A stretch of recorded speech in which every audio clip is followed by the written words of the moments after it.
ಆತ್ಮೀಯ H16 news ಅರ್ಥಾತ್ ಹೇ ಸಿದ್ದರಾಮಗೆ ಸ್ವಾಗತ. ನಾನು ನಿಮ್ಮವ ಅಥವಾ ಮಲ್ಲಪ್ಪ ಜೊತೆ ಅವರು.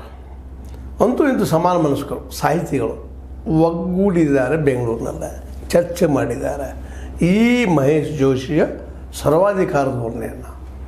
ನಿಜವಾಗಿಯೂ ಈ ಮಹೇಶ್ ಜೋಶಿ ಸಾಹಿತ್ಯದ ಬಗ್ಗೆ ತಿಳುವಳಿಕೆ ಇದೆಯಾ? ಕೇವಲ ಒಬ್ಬ ಅಡ್ಮಿನಿಸ್ಟ್ರೇಟರ? ಯಾರು ಈ ವ್ಯಕ್ತಿ? ಈ ದಿಶೆಯಲ್ಲಿ ಚಿಂತನೆ ಆಗಬೇಕಾಗಿದ್ದು ಮೊದಲೇದು ಇನ್ನೊಂದಿಷ್ಟು ಬಂದದ್ದು ಕನ್ನಡ ಸಾಹಿತ್ಯ ಪರಿಷತ್ತು ಅಂತಂದ್ರೆ ಸಾಹಿತ್ಯಗಳಿಗೆ ಮಾತ್ರ ಸೀಮಿತ ಆಗಿರಬೇಕದು. ಸಾಹಿತಿಗಳಲ್ಲದ ಸಾಹಿತ್ಯ ಪ್ರೇಮಿಗಳನ್ನ ನಿರ್ವಹಣೆ ತಗೊಳ್ಳುವಂಥ ಅವಶ್ಯಕತೆ ಇಲ್ಲ.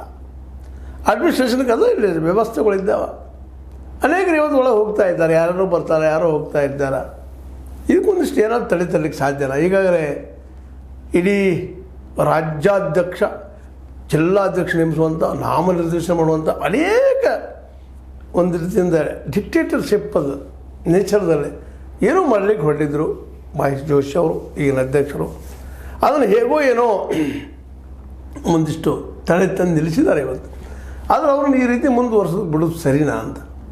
ಯಾಕಂದರೆ ಇದು ಸಾಹಿತ್ಯ ಪರಿಷತ್ತು ಸಾಹಿತಿಗಳಿಗೆ, ಲೇಖಕರಿಗೆ, ಕವಿಗಳಿಗೆ, ಕಲಾಕಾರರಿಗೆ ಮತ್ತು ಬೇರೆ ಪರಿಷತ್ತುಗಳಿದ್ದಾವೆ. ಆ ಮತ್ತು ಬೇರೆ ಈ ಸಾಹಿತಿ ಬರೆಯುವವರು, ಬರೆದು ಬದುಕುವವರು, ಜನರನ್ನು ತಿದ್ದುವವರು, ಜನರ ಜೊತೆಗೆ ತಾವು ತಿದ್ದುಕೊಳ್ಳುವವರು, ಪ್ರಾಮಾಣಿಕರು, ಸುಳ್ಳನ್ನು ಹಗಲಿನಲ್ಲೂ ಹೇಳಲು ಬಾರದ ವ್ಯಕ್ತಿಗಳು ಅಂತೀವರು.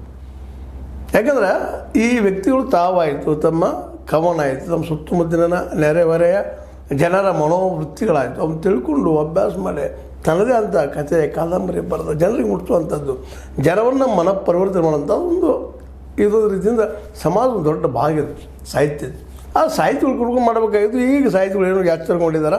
ಮಹೇಶ್ ಜೋಶಿ ಅಂತ ಒಬ್ಬ ಡಿಕ್ಟೇಟರ್ ಬಂದಿನ ಪೂರ್ತಿಯಾಗಿ ಸಾಹಿತ್ಯ ಪರಿಷತ್ತನ್ನು ಹೈಜಾಕ್ ಮಾಡ್ಕೊಂಡು ಹೋಗಬಾರದು ಅಂತೇಳಿ. ಯಾಕಂದರೆ ಈಗ 2 ಸಲ ತಿದ್ದುಪಡಿ ಮಾಡಿದಾರೆ ಬಾಯಿಲ್ಲ.